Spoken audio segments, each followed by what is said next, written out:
Now you can hear Military Matters Wednesdays at 5 p.m. Eastern Standard and Sundays at noon on Wreaths Across America Radio, available on the iHeart Radio, TuneIn and Audacy apps. This episode is brought to you by Homes for Our Troops, a nonprofit helping build and donate homes to injured post 9/11 veterans. Visit hfotusa.org for more information.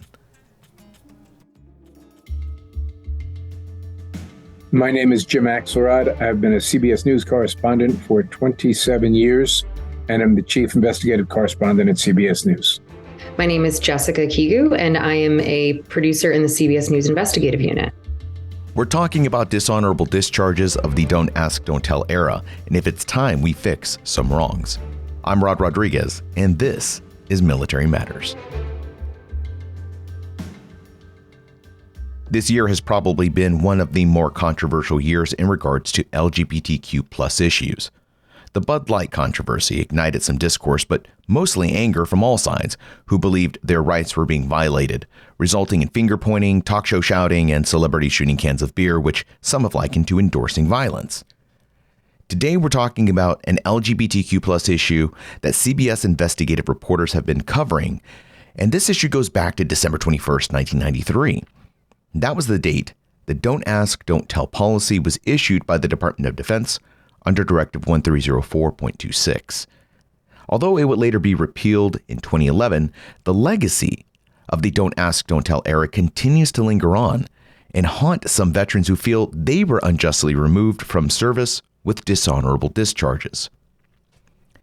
Don't Ask, Don't Tell, in its simplest terms, means that applicants to the military would not be asked or required to reveal whether they were homosexual, but on the same note, were forbidden to engage in homosexual activities. There was even a process in place with official guidelines on how to report another service member for violating the DoD's Don't Ask, Don't Tell policy. Full investigations, complete with following the service member, gathering evidence, and interviewing witnesses, were conducted in order to build cases to oust that service member from the military.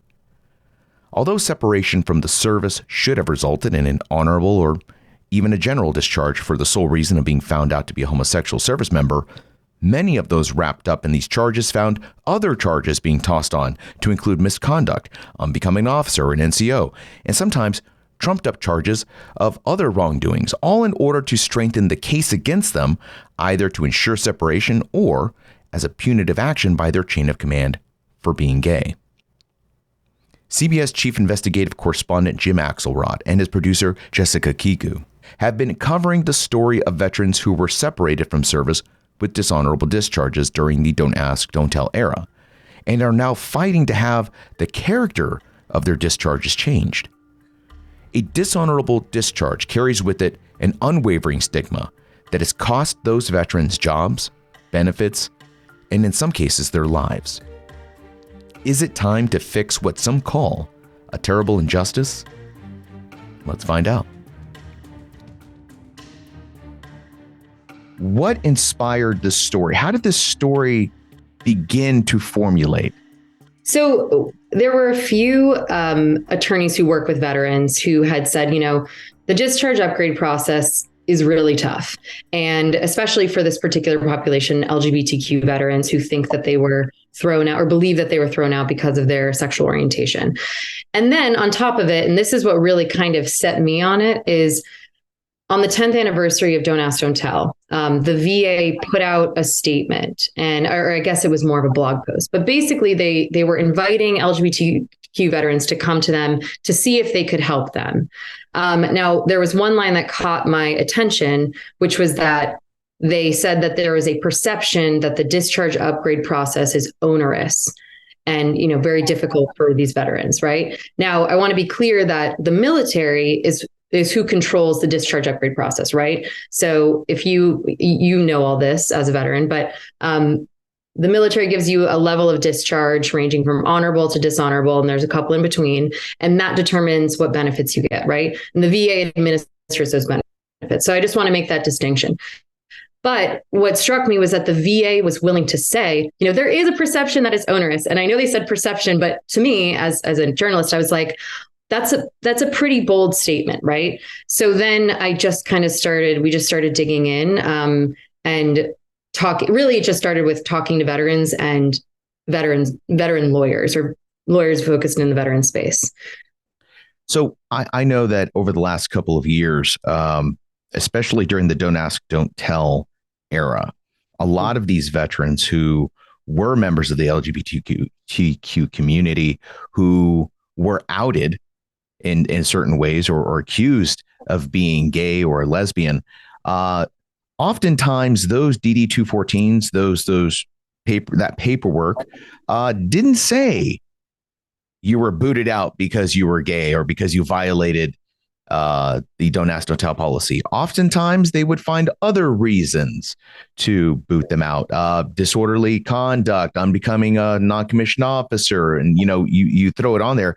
Very reminiscent of the segregation era when black soldiers were booted out and they would just trump up the charges, never saying because you're black. Tell me about that challenge, though, because that has its own challenges. And how do you prove somebody was removed from service without it saying why without explaining that whole gay piece? So there's two ways in which what you're raising, Rod, is crucial to understanding the issue here. All right. So the first is, if you have a range of cover charges, which essentially target a veteran for his or her sexuality, but you're not saying it, then you have a real problem in getting your arms around the scope of the issue. Jess and I were always asking ourselves, so how many veterans does this actually apply to? Well, how can you tell if you're booted out of the service for making a false official statement, but what you're really booted out for is that you're gay or lesbian or bisexual? Are you counted? So for the longest time, we didn't even know what number of people we were talking about. Just recently, we got a hold of some numbers that between 1980 and 2011, it was 29,000 plus who were booted out. But that's an important fact to consider, is that you don't even know what the scope is. The second thing is when you're applying for some kind of relief, in other words, you're applying to have your discharge upgraded, it's advertised as a simple 2-page form you got to fill out. The problem is you have to supply documentation. Well, documentation for what? If you've been booted, whether directly, indirectly, overtly, or covertly, for being gay, what documentation are you going to have that's going to support that if all it says is, well, you made a false official statement? So it becomes really problematic in understanding how to address this. So now we come to the notion, this notion that, okay, we have this population of veterans who feel like they've been wronged. We have the VA saying, you might have been wronged. I love that, and this might be a difficult process. Where do you go from there? How do you start talking about these service members, these veterans, and bringing their story to light when you do have to overcome those two factors that Jim just explained?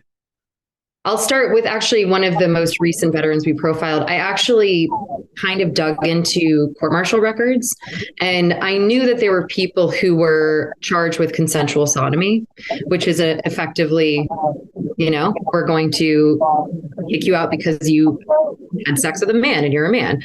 And so I dug through court-martial records and, found an individual, and that was one way. And I should say that I say dug through court-martial records. They're not that accessible, though. I mean, this is another major problem, is that there's historically been a ton of opaqueness when it comes to the military justice system. It is not like the civilian justice system. I only was able to go through cases that had gone to appeal. So I'm looking at a small fraction, really, of what exists. Another way was I've done a lot of stories on veterans issues, and I often go to Facebook and I find groups of LGBTQ veterans. They have a lot of closed Facebook groups because, they feel like they're straddling two different worlds a little bit, like being gay or being LGBTQ and also being a veteran. There's not a ton of overlap. So there's some groups that I was able to get into and put out a message to try and talk to folks. And then there are also attorneys that are taking on some of these discharge upgrade cases. And that's how we found some other people. So it's a bit of a mix. But just to pick up on what Jess is saying, Mhm. the crucial part of the storytelling here is you have all these numbers, right? And you have regulations, and you have a Pentagon engaged in some sort of slow walking of restoring justice to these folks. What really puts the face on all of this are the anecdotal accounts from people like Steve Morose, who, Jess is explaining how she found Steve. Steve did 18 months in Leavenworth for being gay. Once you are able to present people stories like this, other folks want to reach out because there's such a painful, a reservoir of pain and suffering that is part of the gay and lesbian veterans community. These folks were targeted for their sexuality, and they're still paying the price a dozen years after Don't Ask, Don't Tell is no longer the law of the land.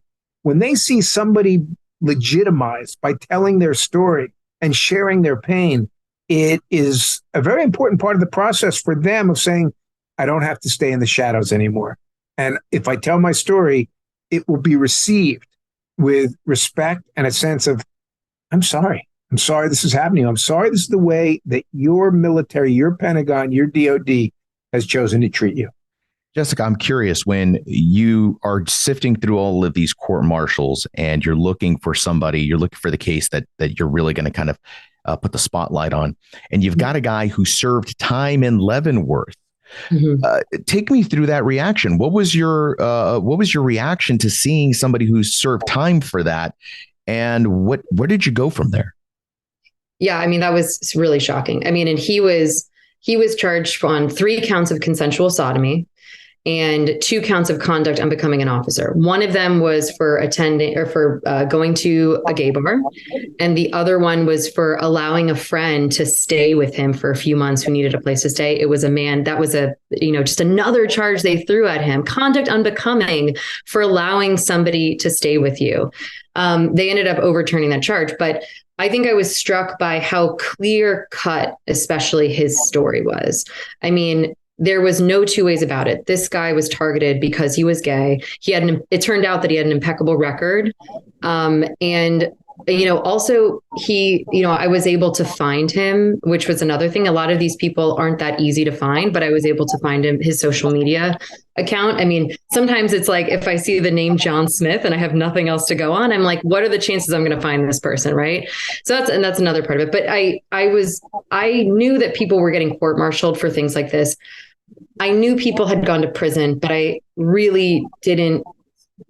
It doesn't hit you until you talk to that person. It doesn't hit you until you read their journals where they're drawing. I mean, he was drawing out like a map of, his little cell row and his friends in letters to his mom. His parents couldn't even afford to visit him when he was at Leavenworth. He had 1 visitor the entire time he was there.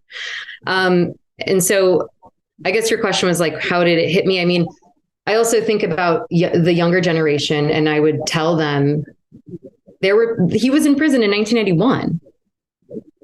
Like, that is crazy to them. Some young people they're like, wait, you couldn't be gay in the military? And I'm like, oh, wow. Yeah. As of like 2011, like you were around then. So I think it really crystallized the level of that at which they were penalized. And then you take into account, Rod, that it's not over. They still take Steve Morose, for example. Do you know that he can't work as a police dispatcher? Why, you ask him? And he'll say, because I'm a felon. So there's still a price being paid. Elaine Rodriguez is a woman we talked to who was kicked out of the Navy, and she said all she wanted to do after that was be a cop.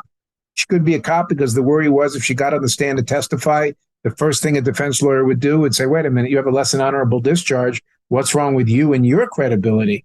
This is why it's so vital and important that it is dealt with in 2023, even if the penalty that were being paid in the early 90s or the 80s even, it never goes away until the discharge is upgraded to what is something reflecting justice. They're still paying a price today, 12 years after the law of the land was changed. I think that, you could do a completely separate story on the upgrade process that happens in the DD 214 world. I worked with several veterans when I was an advocate at the VA. I had a Black Army Ranger who had been kicked out in the 70s, living under a bridge. He'd been living homeless for almost 2 decades, not knowing that his DD 214 had been upgraded to honorable.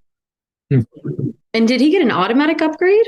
Yes. How did he not know? Because apparently every year they take certain amounts of dishonorable discharges and they review them.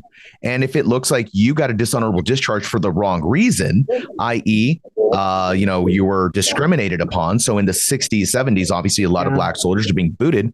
They reviewed it. They gave him an honorable. But by that time, he was already on the street, homeless, dishonorable discharge. 20 years, he had no idea. So he thought for these last 20, he didn't have benefits. He didn't have any advocacy, nothing. So they had to go track him down. His family tracked him down and they're like, we can get you a VA hospital. We can get you the help you need. Oh, by the way, you have all this back pay coming to you. It was just, but it's too little too late almost. So I do want to come back to you, Jess. And you bring up a great point. Young people looking at this case, you're looking at this man's case through the lens of 2023. Yeah. I can tell you, I was a service member in the early 2000s. I was on military post in Germany. This is one of the reasons your story stuck out to me.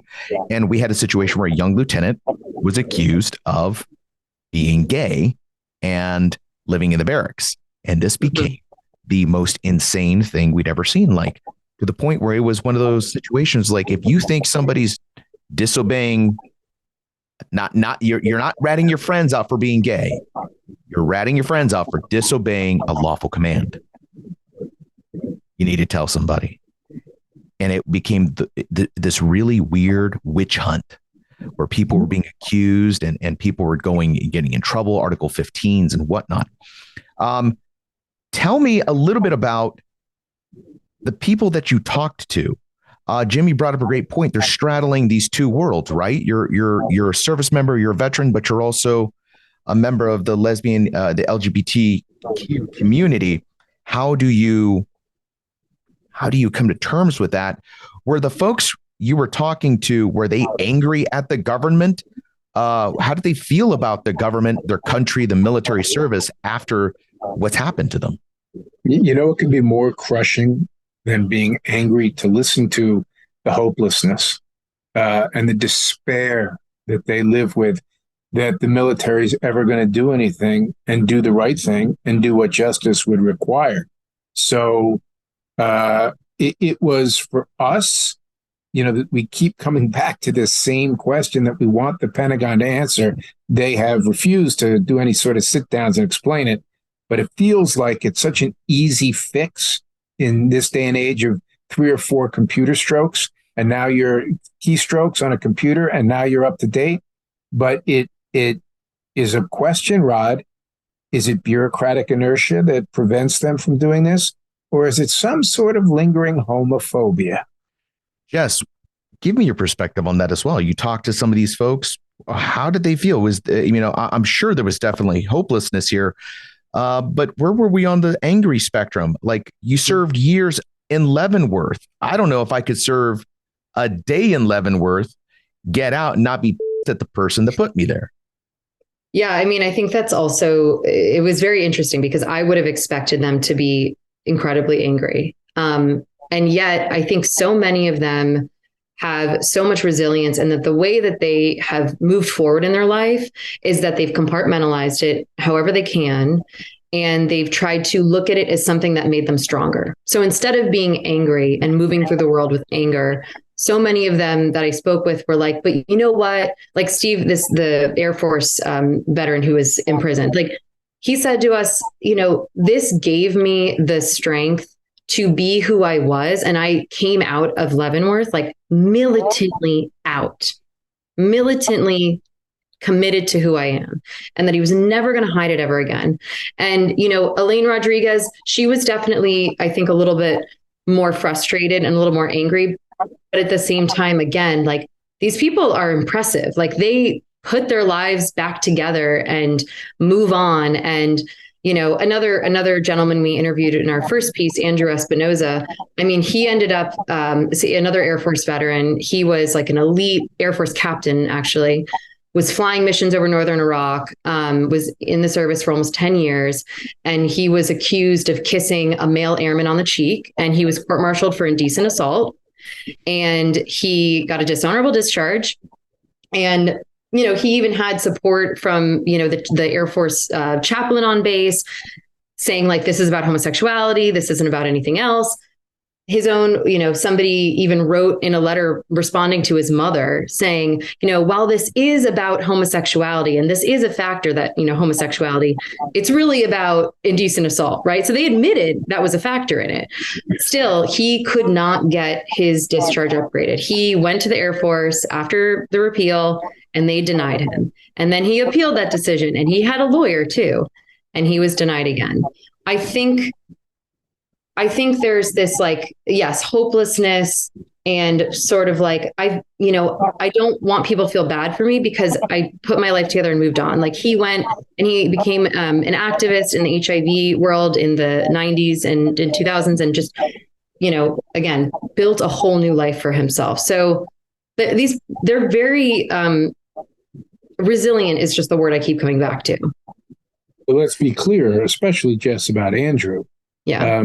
There is a heaviness that stays with him because he feels that there is absolutely no chance of his discharge ever being upgraded, and that he was told to seek a presidential pardon as one of the ways that this is all going to get taken care of. Well, you know what the odds are of something like that. This is a fighter pilot. This is a guy who's trained in operating some of our most technologically advanced and sophisticated weaponry. This is somebody who excelled at what he did. And whatever, in 1990s, it's 2023. We are a different culture, a different society. This sounds almost like somebody sat down to write satire, right? Like that somebody is drummed out of the service for their sexuality. It feels so discordant. And so aside from how wrong it sounds, at this point, the Pentagon owes the American people an answer. They owe us an explanation as to, never mind the shameful history, what about the even more shameful present, where something has been done and it's been done wrong, and you refuse to address it and make it right? Homes for Our Troops, HFOT, is a publicly funded nonprofit organization that builds and donates specially adapted custom homes nationwide for severely injured post 9/11 veterans to enable them to rebuild their lives. These homes restore some of the freedom and independence our veterans sacrificed while defending our country. Nearly 90 cents out of every dollar spent has gone directly to supporting our veterans and enabling them to rebuild their lives. Visit hfotusa.org. That's hfotusa.org to learn more. Wreaths Across America Radio is a voice for America's veterans, an awesome mix of contemporary country, patriotic, and public service programming. And now Military Matters is proud to include itself into that mix. So now you can listen to this podcast, Military Matters, Wednesdays at 5 p.m. Eastern Standard and Sundays at noon on Wreaths Across America Radio, available on the iHeart Radio, TuneIn, and Audacy apps.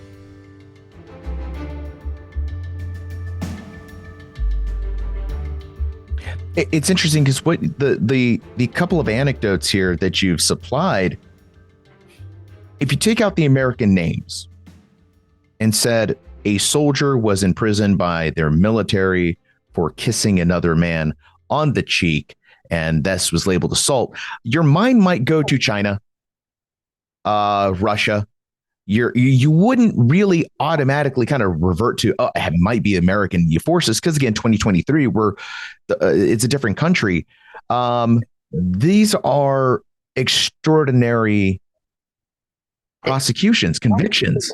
Right. And I want to clarify that he was not sentenced to prison, that gentleman. But he carries a dishonorable discharge. Right. When he tried to get a job as a census taker, this is, again, a highly educated engineer, Air Force. He had top secret security clearance when he got out, or when he was court-martialed. He tried to become a census taker, and they were like, sorry, you have a dishonorable discharge. You can't do that. I mean, he's a felon. He's a felon. He's literally a felon.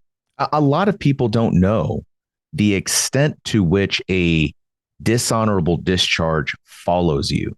Oh, yeah. It shows up everywhere. Like you said, you want to be a police officer, it's going to show up there. You get pulled over. It can show up. You'd be amazed at where a dishonorable discharge will show up, and what it limits you in the world. If you've done 10 years, and this is something I do want to explain this to our audience, and I want you all who are listening to consider this for a moment. You've done 10 years, a decade of your life. It's taken from you because of who you are. You're out on the street. How do you justify your last 10 years of work? Oh, you're in the military? Just give us a DD-214. Your DD-214 is going to say dishonorable discharge. You have to, it's as if your 10 years of life are gone. You have to restart. And that is an absolute life destroyer. It is a life destroyer. We talked, Rod, to a retired lieutenant colonel, a lawyer, an Air Force veteran, Rachel Van Landingham. Okay. Now, she knew more about this issue than probably anybody else that we would come across. And what she told us was, her recommendation was, hey, why not assume these folks who have less than honorable discharges that relate to their authentic selves, their sexuality, why not assume that they were wrong?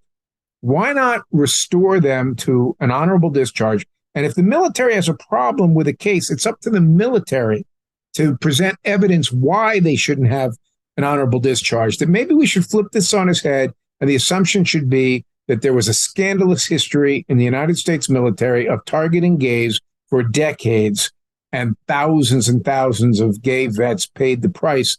Let's give them honorable discharges, and if the military has a problem, review the file, present the evidence, and then you can seek the less than honorable. Sounded like a pretty decent idea. So the two of you have identified the problem. There is a problem here with veterans who have been given dishonorable discharges by their government wrongfully. 2023, this is bad. Hey, government, what are you going to do about it? What did they tell? What did they respond to you when you brought this to them? And they're like, hey, here's the problem. How do you plan to fix it?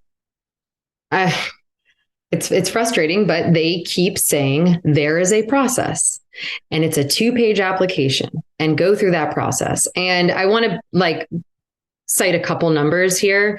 And one is, Jim brought up earlier, this recent data we got through Freedom of Information Act request. More than 29,000 service members between 1980 and 2011 got less than honorable discharges, ranging from general discharge down to dishonorable, right? And that is because of homosexuality, perceived homosexuality, et cetera. The number of individuals who've ever gotten their discharge upgraded that believe that they were kicked out because of their sexuality is about 1,300. And we think that 29,000 number is still small. That's still a small number, we think, because, we've talked about this before, but there are many, many ways that you could have been separated from the military and targeted because of your sexuality. And it's hard to identify all of them. But this is the first sort of insight that we've gotten into the number of people who got bad discharges because of it. So their answer is that there's a process, and they do really want more people to come to them and apply, because I will be frank that there are not that many veterans applying. And what I would say back to that is, there's two things. There's never been a formal apology from the military to these veterans, ever. Two, what they've said to me is they're like, listen, my last contact with the military was the worst period of my life, was when I lost my career. I was forced to come out to my family when I wasn't ready to. I was, all these things. Like they're like, why would I put myself through this again when the chances are not great? I probably need a lawyer to help me out and I can't afford one. And they're just like, it's like you want them to come forward. The military wants them to come forward and go through this process, but there's no faith in the system that these veterans have. And whose responsibility should it be to fix it? Should it really be the veteran who's been unjustly mistreated, or should it be the bad actor, in this case, the Pentagon? Have you talked to anybody that filled out the 2 pages? They filled it out, they submitted it, and they got a thumbs up, like, hey, good job. We're gonna turn this into a honorable. All you had to do was fill out 2 pages. Why don't more people do this? Tell me about that. So there was one gentleman we interviewed who did successfully upgrade his discharge, Donnie Allen. The thing with Donnie, though, is that he had an amazing lawyer. And I think that is sort of the key here, is that she put together a robust case and extensive documentation for him. And, it still took a little while, and he still didn't even know he was eligible until like 2 years ago. But he did it. And we were able to document like what it was like. He promised himself, he was in the Marines. He said he was like never going to hang up a picture of himself in his dress blues until he had that honorable discharge. And he finally got to do that. He was able to, now he's can access VA loans, and there's just so many things, and it meant so much to him. And I think seeing a success story was also what really solidified us wanting to keep pushing on this, because it means so much. But even Donnie Ray Allen told Jess and myself, he's the exception to the rule, and he knows it. So it was really marvelous. We watched him, as he put up the picture of him in his dress blues and this elation. We had talked to him and, sort of heard the sense, the range of sort of heartbreak and the emotions related to that. And then we saw him, like, as he got the news, and right after he got the news, it was awesome. But it was also, in its own way, a reminder he is the exception to the rule by a long shot. Even Donnie Ray knows that. And so if it could be replicated, his experience by, these latest numbers, 29,000, that'd be one thing. But there's no indication it will be. So I know when it comes to dishonorable discharges, there's a 15-year time limit. So from the moment you get your dishonorable discharge, you're supposed to only have 15 years to appeal. And there's very clear language, no exceptions. It's 2023. So we're looking at somebody who got a dishonorable discharge 2008, 2000, the clock is ticking. And for many, that early 2000s, that 15-year is gone. Have you heard anything about exceptions to policy, people getting past this 15-year marker? I'm so glad you pointed that out, because that is on the paperwork, and it's just another example of how a simple 2-page form is not that simple, right? Like there's these caveats, and if you don't know the system super well or all the rules and regulations, that might trip you up and might just stop you completely. They will make an exception for you. They will make exceptions for specifically don't ask, don't tell, or don't ask, don't tell homosexual discharges. And I think I'm so glad you brought that up, because that is exactly why there's an issue. Like, why you can't just say there's a 2-page form, because like you said, there is an exception right there. Don't you think that would immediately stop most veterans? They're not going to go dig and find him like, oh, wait, is there an exception for me? You think, like, do you think maybe I'm special? Like, why would they think that? So yeah, that, and I do want to say that if you have a very simple, very straightforward, like says homosexual conduct, no other mitigating factors, nothing, no coverage charges, nothing else, this process might work for you if you get past the exception line. But the vast majority of veterans, that's not how it happened for them. It was always more complicated. It always had mitigating or aggravating factors. And I think that is wherein lies the problem here, is the Pentagon needs to be willing to give very liberal consideration to these individuals, and they need to educate the individual discharge upgrade review boards on what these discharges actually looked like. Because I think that's where there's a big disconnect. And that's what I was going to ask you about next was, in case you're not familiar with how this works, folks, when you get your dishonorable discharge, you're going to submit your paperwork. It's a panel. It's a board that reviews dishonorable discharges that go through, and they're going to make, based on your appeal, and they're going to look at the original stuff, and they're going to compare and go whether or not this is justified to upgrade. Do you know anything about the preparation for these boards? Do they know what to look? Are they aware of the Don't Ask, Don't Tell repeal, how this would look? Does somebody even show them, like, this is an example of something you would want to turn positive? We were talking about Elaine Rodriguez, and Jess, was it the 2017, I think, or 2018? Yeah, it was in 2017 that she 2017, Elaine does this. And somebody on the board, and then remember, this was the woman who was drummed out of the Navy because they asked her, and she lied about her sexuality, because of course she did, because she was terrified. And the person on the board in 2017 said, well, you did this, you lied, and I stand by it. So that's what you're dealing with. Again, anecdotally, but still, there's no reason to believe that her experience was anomalous. So you're still dealing with people in 2017 who say, sorry, you screwed up, 30 years ago, and you haven't shown me that you didn't. That's a very military answer, by the way. It was the rule then, so sorry. Sorry, Charlie. Yeah. And that's what I was going to ask you also is, so my experience, I've been in the military for 23 years. I've been on the green suit side. I've been a contractor. I've gotten to see the different facets of the military, the good and the bad. And when it comes to the bad, there is this ability to weaponize regulations. You can weaponize these regs. So I'm going to take the devil's advocate here and say, okay, well, you're right, Jess. You're right, Jim. It was 2009. And they knew it was wrong in 2009, and they still lied. It doesn't matter what it's like today, but they committed a crime in 2009 with those rules in place. Why should we bend or change their punishment when they knew the punishment, they knew the consequences of their actions back then? The regs are the regs.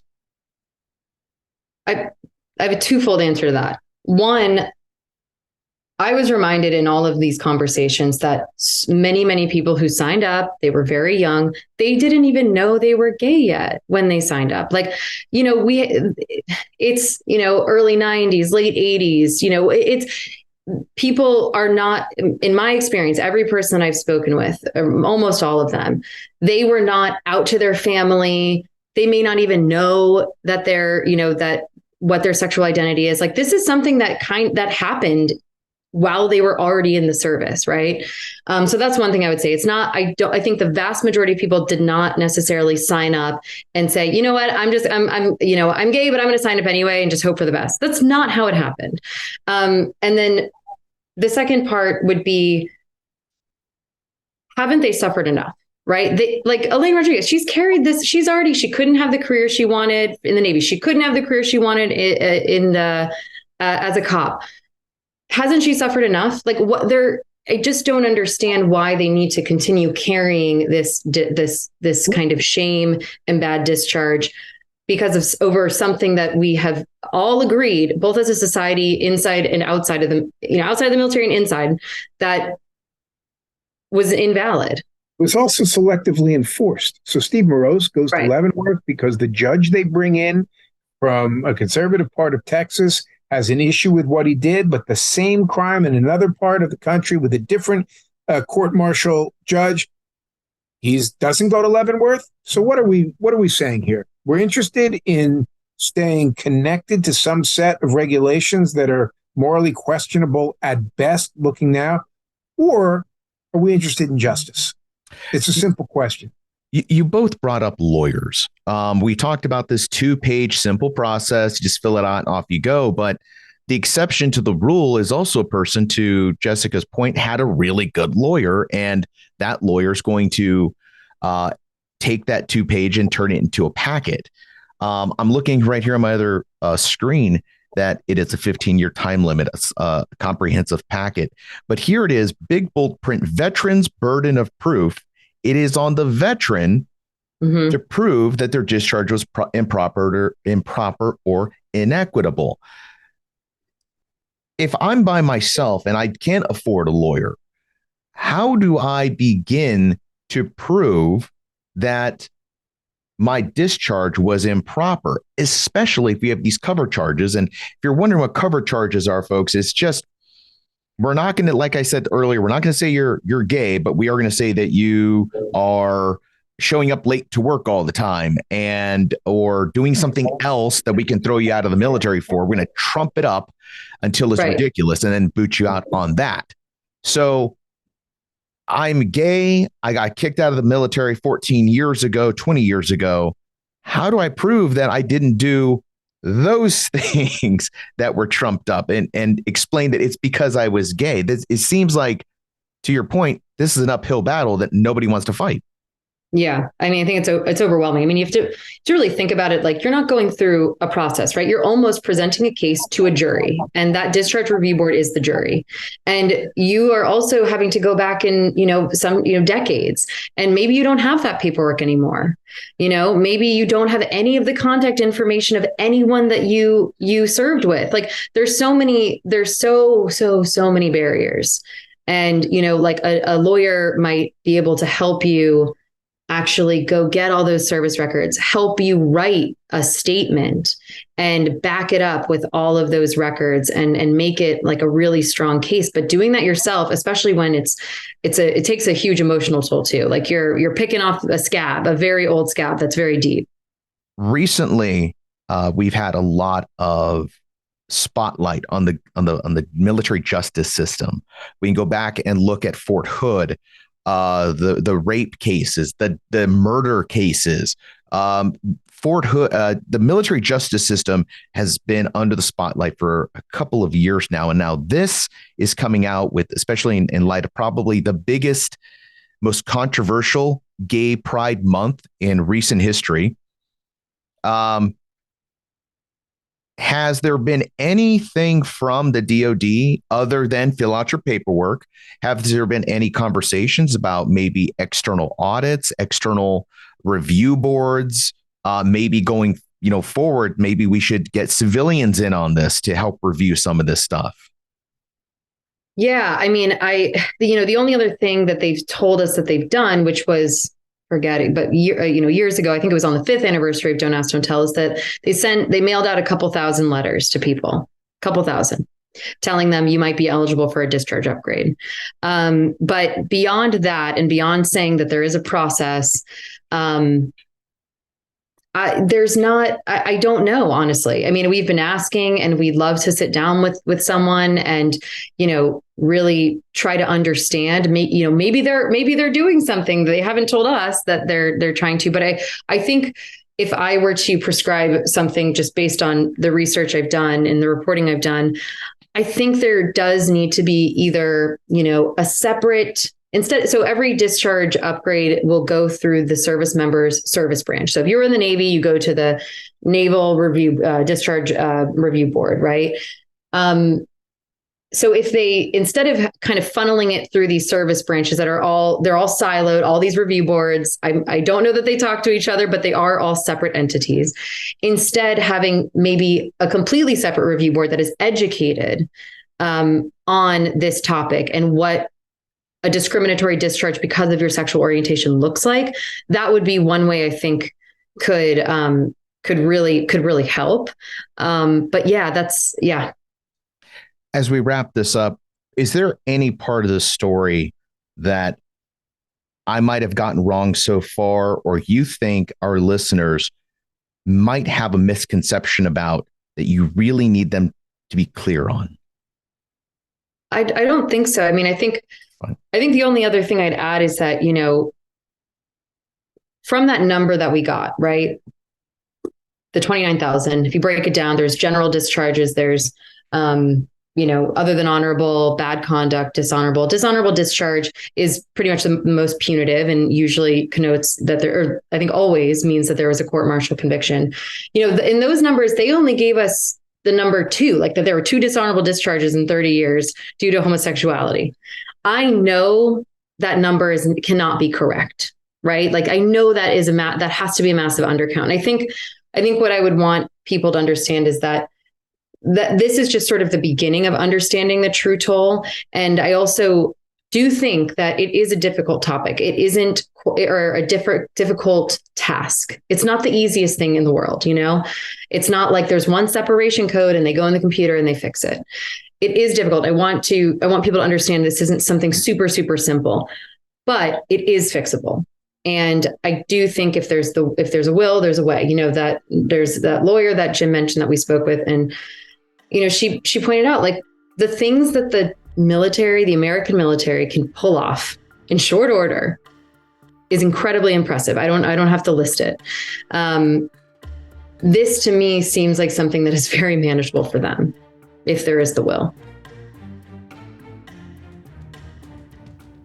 I want to thank CBS Chief Investigative Correspondent Jim Axelrod and his producer Jessica Kegu for not only their time in this interview, but for helping tell the stories of these veterans who have lived for so long in silence and in the shadow of a policy long gone, but whose effects continue to darken so many lives. If you're a service member who is affected by the Don't Ask, Don't Tell era, I hope this episode gives you the strength to fight. And you're going to need it, because you certainly have a fight on your hands. There are organizations out there right now that are ready to help you. And if you want to share your story with us or CBS Investigations, feel free to email us here at militarymatters@stripes.com. Folks, be sure to head over to stripes.com and use promo code podcast to get 50% off your digital subscription to Stars and Stripes, the news source that has supported American service members no matter where they've been deployed to. Stars and Stripes has been there and continues to be there, so drop some characters in your address bar, stripes.com, promo code podcast, and lock yourself in for 50% off your digital subscription. Folks, I'm Rod Rodriguez, and I will see you at the next episode. This episode was brought to you by Homes for Our Troops, a nonprofit helping build and donate homes to injured post-9/11 veterans. Visit hfotusa.org for more information. Now you can hear Military Matters Wednesdays at 5 p.m. Eastern Standard and Sundays at noon on Wreaths Across America Radio, available on the iHeart Radio, TuneIn and Audacy apps.